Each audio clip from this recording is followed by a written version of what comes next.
Hello दोस्तों, good morning. दोस्तों आज हमने थोड़ा सा अलग करने की कोशिश की है, ठीक है। तो करंट अफेयर देखो हम थोड़े नए सिरे से ला रहे हैं, तो बहुत सारे मॉडिफिकेशंस हमने किए हैं। तो प्लीज़ आप ज़रूर बताइएगा कि आपको ये वीडियो कैसा लग रहा है, ठीक है। तो जो जो चेंजेस किए हैं पूरा लास्ट तक वीडियो देखिएगा, उसके बाद अपना फीडबैक जरूर दीजिएगा कि सर ये ठीक है या नहीं ठीक है, जैसा भी हो। देखो PDF आपको यहाँ तो मिल जाएगा, आराम से आप PDF डाउनलोड कर लीजिएगा। देखो हम कैसे पढ़ने वाले हैं। सबसे पहले क्वेश्चन देखेंगे, क्वेश्चन का उत्तर देखेंगे, मानचित्र देखेंगे, PIB, the Hindu, Dainik Jagran, state और इंपॉर्टेंट फैक्ट्स, आज का क्वेश्चन ऑफ द डे आपको लास्ट में क्वेश्चन दिया जाएगा, उसके बाद हम रिवीजन करेंगे। ये सारे आज प्रोसेस फॉलो करने वाले हैं, तो प्लीज़ अपना फीडबैक जरूर दीजिएगा कि आपको कैसा लगा, ठीक है। तो देखो आज सबसे 5 क्वेश्चन शुरू कर देख लेते हैं। उच्च न्यायालय के न्यायाधीश के वेतन और भत्ते किस निधि से दिए जाते हैं, आपको ये बताना है। टर्की की राजधानी कहाँ है। भारत की संपूर्ण तटीय सीमा कितनी है। असम की सीमा कितने राज्यों से लगती है, आपको ये बताना है। चंपारण आंदोलन किस वर्ष चालू किया गया। ये 5 आपको बताने हैं। आप प्लीज़ आप वीडियो को पॉज करिए, आप 5 मिनट सोचिए, उसके बाद इसका आंसर दीजिए, उसके बाद मैं आपको आंसर डिस्कस करता हूँ, ठीक है। तो आशा करता हूँ दोस्तों आपने इसका आंसर देख लिया होगा या आप सोच लिया होगा, ठीक है। तो चलिए सेशन को आगे बढ़ाते हैं। देखिए दोस्तों, इसका आंसर जो आएगा, पहले का आंसर है उच्च न्यायालय के न्यायाधीशों को जो वेतन दिया जाता है वो संचित निधि से दिया जाता है, ठीक है। अब देखो वेतन भत्ते राज्य के संचित निधि से दिया जाता है, कहाँ के, उच्च न्यायालय के न्यायाधीशों को। तो आप ये भी पॉइंट याद रखिएगा। देखो 2 इंपॉर्टेंट फैक्ट बता रहा हूँ जो आपको बहुत ज़्यादा कन्फ्यूजन होता होगा। आपको बहुत बार ये क्वेश्चन मिलेगा, बहुत सारे लोगों ने गलत भी किया होगा। जो वेतन भत्ते दिए जाते हैं, मतलब जो सैलरी और वेजेस दिए जाते हैं, वो राज्य की निधि से दिए जाते हैं, ठीक है। तो आप याद रखिए कॉन्सोलिडेटेड फंड ऑफ स्टेट से दिए जाते हैं, ठीक है। और ये अनुच्छेद 202 में है, तो आप ये भी याद रखिएगा। उसको जो पेंशन दी जाता है ना, वो केंद्र की संचित निधि से दी जाती है, जो कि आर्टिकल 112 में इसका वर्णन है, ठीक है। तो आप ये याद रखिएगा, जो उच्च न्यायालय के न्यायाधीश होते हैं उनको पेंशन तो केंद्र सरकार के संचित निधि से दी जाती है, लेकिन वेतन भत्ते राज्य के संचित निधि से दी जाती है। तो आप ये पॉइंट्स याद रखिएगा। टर्की की राजधानी मैंने पूछी, तो टर्की की राजधानी दोस्तों अंकारा है। हम इसको मैप में भी देखेंगे अभी। भारत की संपूर्ण तटीय सीमा कितनी लगती है, तो 7,517 लगती है। कहीं कहीं आपको 7,516 दिया जाएगा, तो आप उसमें कन्फ्यूज नहीं होगा, क्योंकि एक्चुअल में 16.6 है। तो हम कहीं के 16 लिख देते हैं, कहीं के 17 लिख देते हैं, ठीक है। असम कितने राज्यों से घिरा हुआ है, असम देखो 7 राज्यों से घिरा हुआ है, ये भी हम मैप में देख लेंगे। चंपारण आंदोलन कब चालू किया गया था, 19 अप्रैल 1917 को। आप बस इतना याद रखिएगा, 1917 में चालू किया गया था। चलिए मैप देखते हैं। देखो अगर मैप की बात करूँ मैं, देखो ये है नॉर्थ अमेरिका। देखो कॉन्टिनेंट आप जरूर एक बार याद रखिए, कौन कौन से कॉन्टिनेंट में कौन सा देश आता है। तो ये देखिए नॉर्थ अमेरिका है, ठीक है, जिसको हम उत्तरी अमेरिका बोलते हैं, ये महाद्वीप है। उसके बाद साउथ अमेरिका है, ये यूरोप है, ये अफ्रीका है, ये पूरा एशिया है, ये ऑस्ट्रेलिया है और ये अंटार्कटिका है। टोटल 7 महाद्वीप है, तो आप ये पॉइंट्स भी याद रखिएगा, ठीक है। ऑस्ट्रेलिया में क्या कौन कौन सा आ जाता है, ऑस्ट्रेलिया भी आ जाता है और न्यूजीलैंड को भी ले लेते हैं हम, ठीक है। उसके साथ अंटार्कटिका यहाँ पे आ जाता है। पूरा एशिया तो रसिया वगैरह सब इंडिया सारा मिला के है। और अफ्रीका तो आपने नाम सुना ही होगा, साउथ अफ्रीका के देश है। तो आप ये भी याद रखिएगा, कॉन्टिनेंट नहीं साउथ अफ्रीका। बहुत सारे लोग इसमें कन्फ्यूज जाते हैं। अब देखो डोनाल्ड ट्रंप ने मैक्सिको पे दीवार बनाने की बात कही थी, तो देखो आपको इसके आसपास की सारी चीज़ें देखनी पड़ेगी। पहला गल्फ ऑफ मैक्सिको देखेंगे, तो आप USA और मैक्सिको से ही लगाया, बाकी किसी देश से नहीं लगाया। उसके बाद मैंने बताया था आपको, देखो यहाँ पे युकाटान चैनल है, जो क्यूबा को युकाटान प्रायद्वीप से अलग करता है इधर। उसके साथ साथ मैक्सिको को कैरिबियन सागर से जोड़ता है। तो आप ये भी इधर, कैरिबियन सी इधर है। उसके बाद बात किया था मैंने, देखो यहाँ पे गल्फ ऑफ कैलिफोर्निया है, जो कहाँ पे है, मैक्सिको में। तो आप ये भी पॉइंट्स याद रखिएगा। उसके बाद देखो हमने ग्रेट लेक्स की बात की थी, lake superior, lake Michigan, lake Huron, lake Ontario. मैंने बताया था लेक मिशिगन की जो बॉर्डर है वो क्या है, कनाडा से नहीं लगती है। कनाडा का देखो ऐसे पूरा बॉर्डर है, इधर कनाडा, इधर USA है, ठीक है। अब देखिए आगे चलिए बढ़ते हैं। अब ब्लैक सी की बात करें, देखो ब्लैक सी में टर्की, जॉर्जिया, रसिया, यूक्रेन, रोमानिया और बुल्गारिया, ये 6 कंट्री लगते हैं। तो ये पॉइंट्स याद रखिएगा। उसका देखो ब्लैक सी था। और उसके बाद टर्की की बात करें, तो टर्की का देखो कैपिटल अंकारा है, ठीक है। और टर्की से 8 देशों से लगा हुआ है। कौन कौन से, Iran, Syria, Iraq, Iran, Azerbaijan, Armenia, ठीक है। उसके बाद जॉर्जिया, उसके साथ साथ बुल्गारिया और ग्रीस। तो ये 8 देश से लगा हुआ है। टर्की आपका, ब्लैक सी आपका 6 देशों से लगा हुआ है। तो ये पॉइंट्स आप याद रखिएगा, एग्जाम पॉइंट भी से बहुत ज़्यादा इंपॉर्टेंट है। उसका देखो सुलू सी बताया था मैंने, फिलीपींस और मलेशिया के बीच में है। उसके बाद मैंने सेलेबस सी बताया था, इंडोनेशिया और फिलीपींस के बीच में है। जावा सागर मैंने बताया था कहाँ पे है, बोर्नियो और जावा द्वीप के बीच में है, ठीक है। फ्लोरेस भी देखते रहिएगा, फ्लोरेस सी भी। उसके बाद मैंने बताया देखो स्टेट ऑफ मलक्का यहाँ पे है, सुंडा स्टेट यहाँ पे। स्टेट ऑफ मलक्का दोस्तों देखोगे तो मलेशिया और सुमात्रा द्वीप को अलग करता है, ठीक है। और इधर देखोगे तो आप सुंडा स्टेट, सुमात्रा और जावा द्वीप को अलग करता है। अगर आगे देखें मैप में देखो ऐसे है, ठीक है। और सुंडा स्टेट देखो जावा द्वीप को सुमात्रा द्वीप से अलग करता है, जावा सागर को इंडियन ओशन से जोड़ता है। आप ये भी पॉइंट्स याद रखिएगा। उसके बाद बात करें देखो कांडला की, कांडला कहाँ पे, गुजरात में है। ग्वादर कहाँ पे है, पाकिस्तान में है। चाबहार और बंदर अब्बास कहाँ पे है, ये आपका ईरान में है। तो आप ये पॉइंट्स याद रखिएगा। कैस्पियन सागर की बात करें तो देखो रूस, अजरबैजान, ईरान और तुर्कमेनिस्तान और कजाकिस्तान, ये कहाँ पे कैस्पियन सागर से लगते हैं। उज्बेकिस्तान का बॉर्डर कैस्पियन सागर से नहीं लगता है। आगे बात करें अगर हम तो अफगानिस्तान की बात करें तो अफगानिस्तान को आप देखोगे तो टूट से मैंने बोला था, याद रखिएगा। टूट का मतलब तुर्कमेनिस्तान, उज्बेकिस्तान, तजाकिस्तान।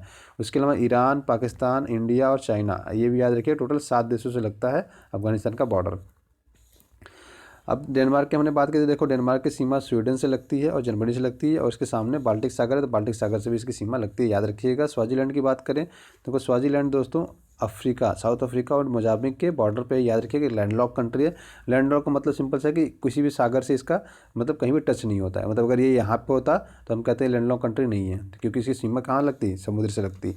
उसके साथ साथ इसकी जो कैपिटल याद रखिएगा मवाबाने इसकी कैपिटल है, ठीक है। अगर श्रीलंका की बात करें तो कोई पाकवे और गल्फ ऑफ मन्नार, ये कहाँ पे, इंडिया और श्रीलंका के बीच में है। इसका जाफना नॉर्थ मोस्ट पॉइंट है। राष्ट्रपति मैत्रीपाल सिरिसेन है और प्रधानमंत्री रानिल विक्रमसिंघे हैं।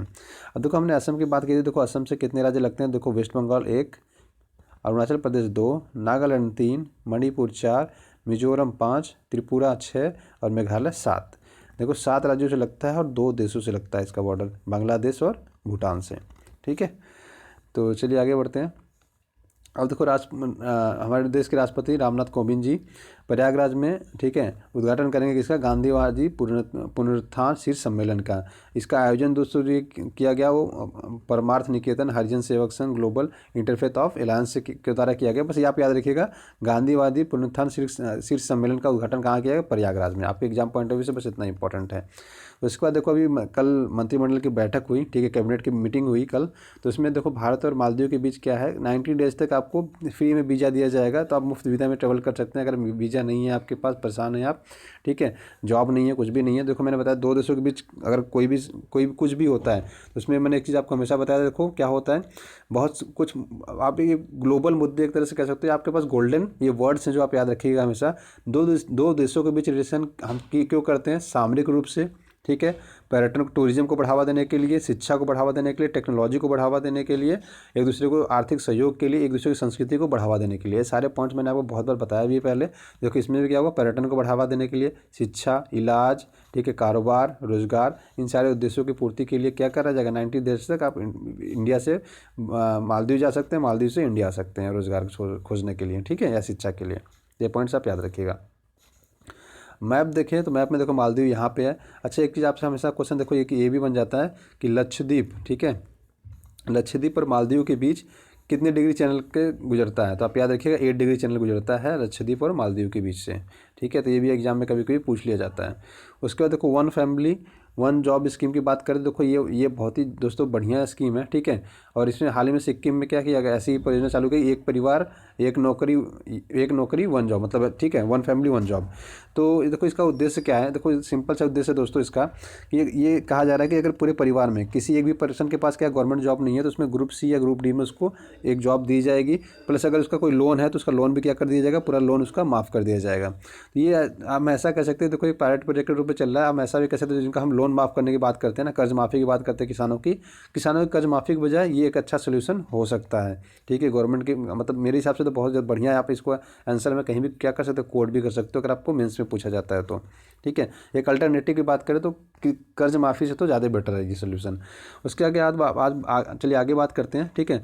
अनीता कुंडू का नाम आपने शायद ना सुना हो, ठीक है। इन्होंने देखो अभी आप अरुणिमा का नाम जरूर सुना होगा आपने, ठीक है। उनके बाद क्या है कि इनके द्वारा क्या किया गया दोस्तों, इन्होंने भी क्या किया, एवरेस्ट पे फतह हासिल की है, ठीक है। इन्होंने 7 जो विश्व की सबसे ऊंची चोटियां हैं उस पर फतह हासिल की है। और 7वां भी इन्होंने चढ़ाई कहाँ पे की है, सबसे 7वां ऊंची चोटी जो चढ़ाई की है अंटार्कटिका माउंट विंसन पे की है। तो आप याद रखिए माउंट विंसन पे इन्होंने क्या किया, चढ़ाई की है, ठीक है। तो देखो 7 कौन कौन से कॉन्टिनेंट है, आपको कौन कौन से पर्वतीय चोटी पर इन्होंने क्या किया, चढ़ाई की है, ये आपका काम है। जैसे मैं एक एग्जाम्पल बोलता हूँ, यूरोप में जाएंगे तो माउंट एल्ब्रूस है, अफ्रीका में जाएंगे तो माउंट किलिमंजारो है, ऐसे बहुत सारे हैं। तो यहाँ पे आप सारे याद रखिएगा, ठीक है।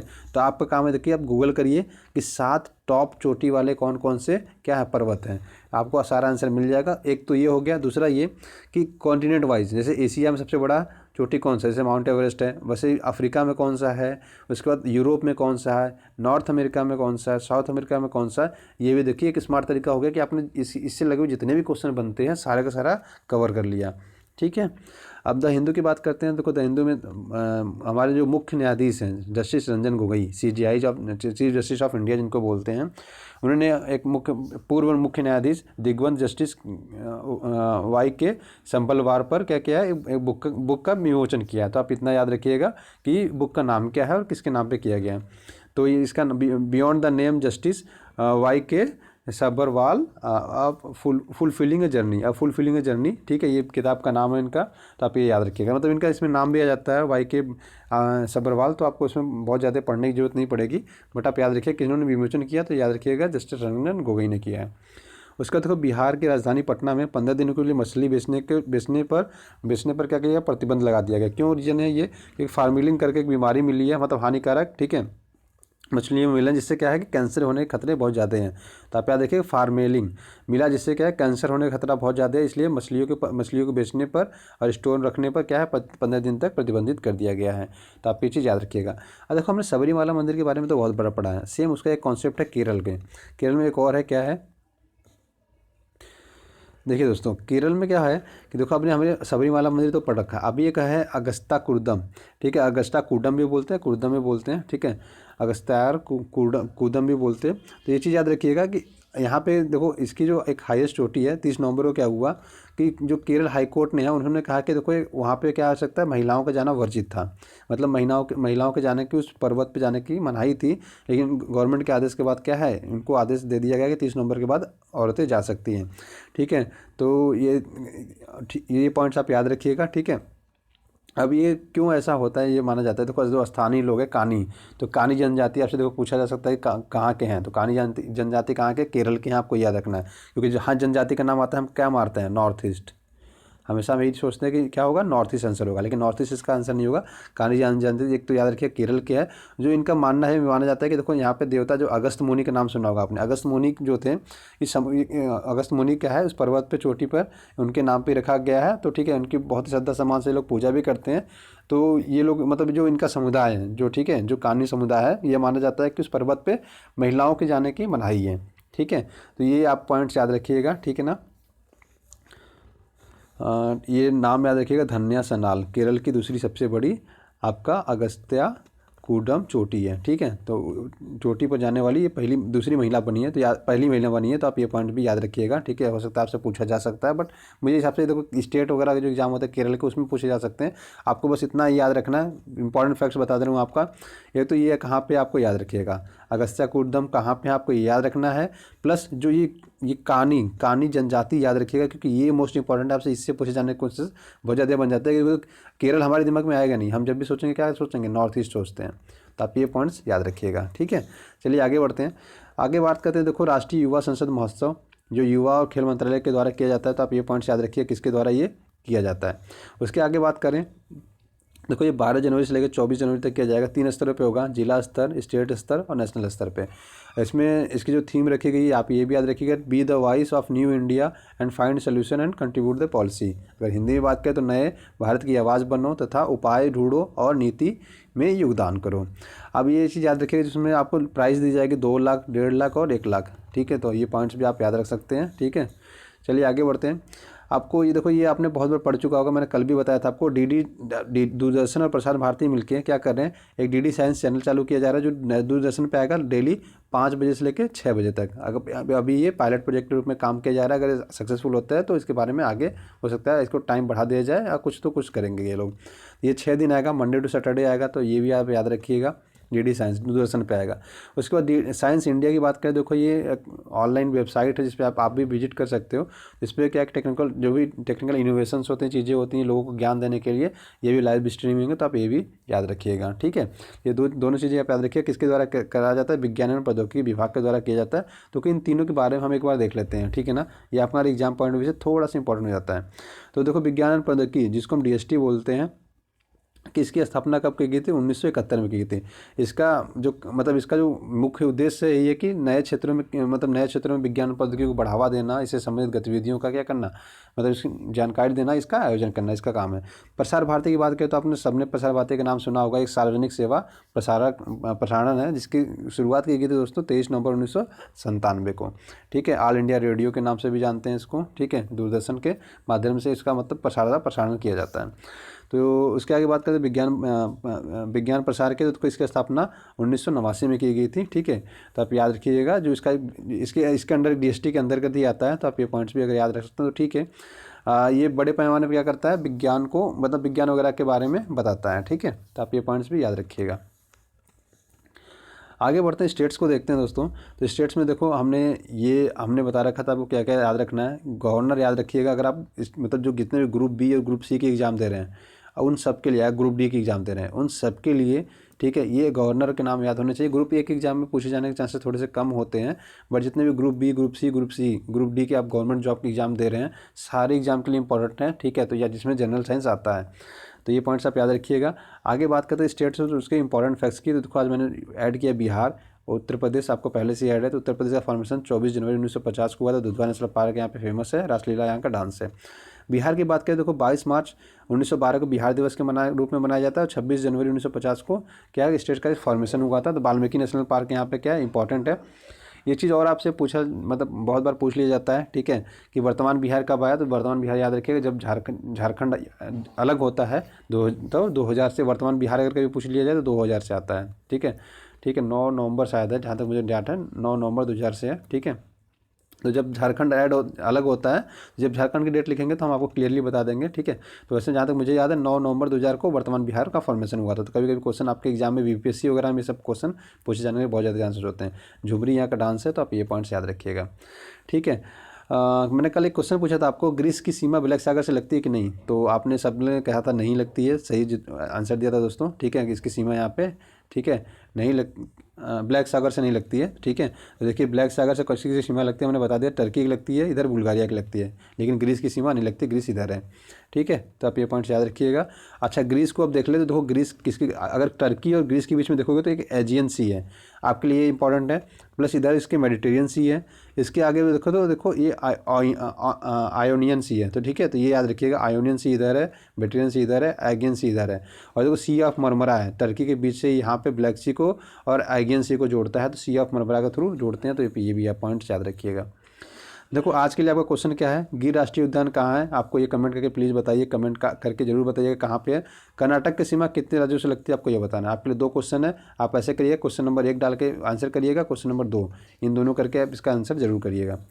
अब रिवीजन सेक्शन देखो, आज मैं रिवीजन इसलिए कर रहा हूँ दोस्तों क्योंकि मैंने थोड़ा नए तरीके से ऐड किया है, तो हम एक 2 दिन पर रिवीजन किया करेंगे।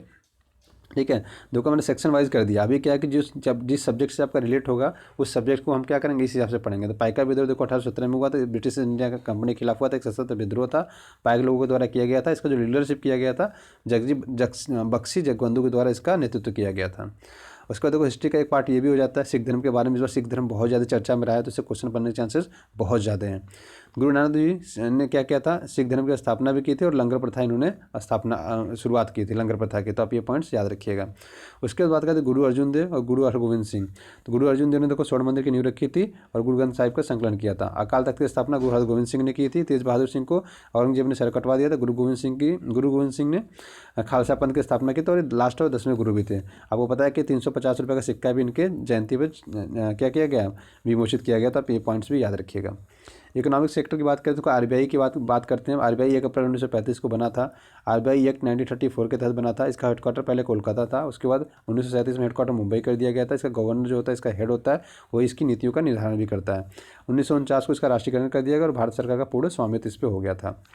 पॉलिटी में बात करें तो आर्टिकल 123 राष्ट्रपति को अध्यादेश जारी शक्ति देता है। और इसकी बात करें संसद के 3 सत्र होते हैं, बजट सत्र, मानसून सत्र, शीतकालीन सत्र। नागालैंड का फॉर्मेशन 1 दिसंबर 1963 को हुआ था। हॉर्नबिल फेस्टिवल के रूप में इसको सेलिब्रेट करते हैं, तो आप ये पॉइंट्स याद रखिएगा। साइंस टेक्नोलॉजी की बात करें तो साइंस टेक्नोलॉजी में ये दोनों इंपॉर्टेंट नहीं है, PSLV, GSLV और GSLV Mark 3, जिसको हम बाहुबली बोलते हैं, इसको F11 बोलते हैं। इसका रेंज 1750 है, याद रखिएगा। इसका 2250 है, इसका 4500 के आसपास ये पेलोड ले जा सकता है। उसके बाद देखो साइंस एंड टेक्नोलॉजी में ही आपका अग्नि के जो मिसाइल से हुआ जाता है, अग्नि 4 अगर अग्नि 5। आप याद रखिए कॉन्टिनेंटल मिसाइल कौन सा है, अग्नि 5 है, ठीक है, अग्नि 5 हमारा कॉन्टिनेंटल मिसाइल है। ऑर्गेनाइजेशन की बात करें देखो यूनेस्को की मैंने बता देखा, इसका गठन 16 नवंबर 1945 को हुआ था, मुख्यालय पेरिस फ्रांस में है। इसका उद्देश्य क्या है, संस्कृति, अंतर्राष्ट्रीय सहयोग, शिक्षा, इन सब चीज़ों को बढ़ावा देना। उसके बाद करते हैं ब्रिक्स की बात। तो देखो ब्रिक्स बैंक है जिसको न्यू डेवलपमेंट बैंक बोलते हैं। ब्रिक्स शुरू में ब्रिक था, साउथ अफ्रीका नहीं था, तो 16 जून 2009 को बना, 2010 में साउथ अफ्रीका ऐड हो जाता है, तब से इसका नाम ब्रिक्स हो जाता है। और 10वां जो समिट हुआ था जोहान्सबर्ग साउथ अफ्रीका में ऐड हुआ था, तो आप ये पॉइंट्स याद रखिएगा। और ये वाले सेक्टर को देखो आप, मैं अभी छोड़ रहा हूँ क्योंकि हमने डेली रिवीजन करते हैं, प्लीज़ इसको एक बार जरूर पढ़ा करिए, ठीक है। जितने एक्सरसाइजेज हैं आपसे इसमें पूछे जाने के चांसेस है। और खासतौर पर आप ये याद रखिएगा, मिलेक्स और SCO पीस मिशन ये थोड़ा इंपॉर्टेंट हो जाता है, क्योंकि ये ऑर्गेनाइजेशन के द्वारा पहली बार ये दोनों क्या है एक्सरसाइज ऑर्गेनाइज किए गए हैं। उसके राष्ट्रीय उद्यान की बात करें तो राष्ट्रीय उद्यान के लिए मैंने एक अलग से पेज बना दिया, जिससे कि हम अलग अलग इसमें ऐड करते जाएंगे। मध्य प्रदेश की बात करें तो कान्हा, बांधवगढ़, पेंच और कूनो, ये चारों कहाँ पे हैं, मध्य प्रदेश में। उत्तराखंड की बात करें तो Corbett tiger reserve, Rajaji, Jim Corbett Uttarakhand में। उत्तर प्रदेश की बात करें तो दुधवा नेशनल पार्क, पश्चिम बंगाल की बात करें जल्दापाड़ा, गिर गुजरात में, और बिहार में संजय गांधी जैविक उद्यान, और वाल्मीकि भी कहाँ पे, बिहार में। तो आप ये भी याद रखिएगा वाल्मीकि राष्ट्रीय उद्यान। इंपॉर्टेंट डे की बात करें तो 21 जून को इंटरनेशनल योगा डे मनाते हैं। 23 सितंबर 2018 को प्रधानमंत्री जन आरोग्य योजना की शुरुआत की गई रांची झारखंड से। किसी स्टूडेंट ने कमेंट किया था कि सर 25 सितंबर है। देखिए मैं आपको क्लियरली बता दूं कि 15 अगस्त को जब भाषण देते हुए प्रधानमंत्री मोदी जी ने कहा था, तब कहा था उन्होंने कि हम 25 सितंबर को क्या करेंगे, इसका स्टार्ट करेंगे। 25 सितंबर इसका एक्चुअल में आंसर नहीं है। इसका जो चालू किया गया था वो 23 सितंबर ही चालू किया गया था। अगर आपको चेक करना हो तो आप क्या करिएगा, आयुष्मान भारत की वेबसाइट है, उस पर जाइएगा, आपको इसका आंसर मिल जाएगा, ठीक है। तो अगर फिर भी आपको लगता है कि अगर आपको कहीं गवर्नमेंट डाटा मिलता है तो प्लीज़ मेरे साथ जरूर शेयर करिएगा। हो सकता है मैं गलत हूँ, अगर आपको कोई गवर्नमेंट डाटा मिलता है तो प्लीज़ आप शेयर करिएगा, क्योंकि जो मैंने ये डेट डाली है दोस्तों, ये मैंने गवर्नमेंट डाटा के हिसाब से डाली है, मतलब वेबसाइट से देख के ही डाली है, ठीक है। तो प्लीज़ आपको अगर कोई गवर्नमेंट डाटा मिलता है जरूर शेयर करिएगा आप। कुछ इंपॉर्टेंट फैक्ट्स की बात करें तो देखो पेरियाक टाइगर रिजर्व कहाँ पे है, तो ये केरल में है। केरल। और सबरीमाला मंदिर भी कहाँ पे, केरल में, याद रखिएगा। यप्पा भवन का मंदिर है, तावड़कोर देवस्थानम बोर्ड देखता है। BSNL की ब्रांड एम्बेसडर कौन है, मैरी कॉम। शाहपुर कंडी डैम मैंने बताया था बहुत इंपॉर्टेंट है, रावी नदी पर है, पंजाब में। ड्रोन के 5 वेरिएंट है, nano, micro, small, medium, large, तो याद रखिएगा। NRC करने वाला पहला राज्य बना है असम, याद रखिएगा। बोगीबिल की बात करें तो बोगीबिल रेल सह सड़क परियोजना है, कहाँ पे, असम में है। 4.9 किलोमीटर है, ब्रह्मपुत्र नदी पे है, और दूसरा ये एशिया का दूसरा सबसे बड़ा रेल और सड़क पुल परियोजना है। तो आप ये पॉइंट्स भी याद रखिएगा। गवर्नमेंट स्कीम में देखो मैंने बहुत बढ़िया डिस्कस किया है अभी, आज हम इसको छोड़ते हैं। प्रधानमंत्री जन आरोग्य योजना, ठीक है, इसमें 10 करोड़ परिवारों को मिलेगा, 50 करोड़ लोगों को लाभ मिलेगा। दुनिया की सबसे बड़ी हेल्थ स्कीम है, प्राइवेट सरकारी दोनों हॉस्पिटल में इलाज करा सकते हो, और जो बीमा कवरेज है आपका 5 लाख रुपए तक का दिया जाएगा। ग्रामीण आवास योजना की बात करें तो ये इसका बस टारगेट याद रखिएगा, हाउसिंग फॉर ऑल 2022 तक सबको घर प्रोवाइड कराना है गवर्नमेंट का। ये आपके एग्जाम पॉइंट ऑफ व्यू से थोड़ा सा इंपॉर्टेंट ज़्यादा हो जाता है। तो देखिए आप लोग ज़रूर बताइए दोस्तों कि कैसा लग रहा है, मैंने थोड़ा नया चेंजेस किया है, तो अपना फीडबैक जरूर दीजिए कि सर ऐसा है, मतलब हमें सही लग रहा है, अच्छा लग रहा है, या क्या चेंजेस होने चाहिए। प्लीज़ एक बार जरूर कमेंट के थ्रू तो जरूर रिप्लाई दीजिएगा। देखिए वीडियो अच्छा लगे तो लाइक करिए, नहीं अच्छा लगे तो डिसलाइक करिए, और रीज़न भी बताइए कि सर मैंने क्यों डिसलाइक किया, मेरे पसंद नहीं आ रहा है, क्यों नहीं आ रहा। तो जो चेंजेस होंगे हम प्लीज़ कोशिश करेंगे कि वो सारी चेंजेस हम करने की, ठीक है। तो दोस्तों आज की वीडियो में बस इतना ही रखते हैं। तो प्लीज़ चैनल को जिन लोगों ने सब्सक्राइब नहीं किया है, मैं उनसे रिक्वेस्ट करूँगा कि चैनल को प्लीज़ सब्सक्राइब कर लीजिए, और बेल आइकन उसको प्रेस कर लीजिएगा। ये मेरा व्हाट्सअप नंबर, इस पर हाल लिख के भेज सकते हैं, जो भी न्यूज़ वगैरह आएगी मैं यहाँ पे दे दिया करूँगा आपको, ठीक है। तो आज के लिए बस इतना ही रखते हैं दोस्तों। हमेशा की तरह खुश रहिए, लोगों में प्यार बांटते रहिए, ठीक है। God bless you all, thank you so much, have a great day.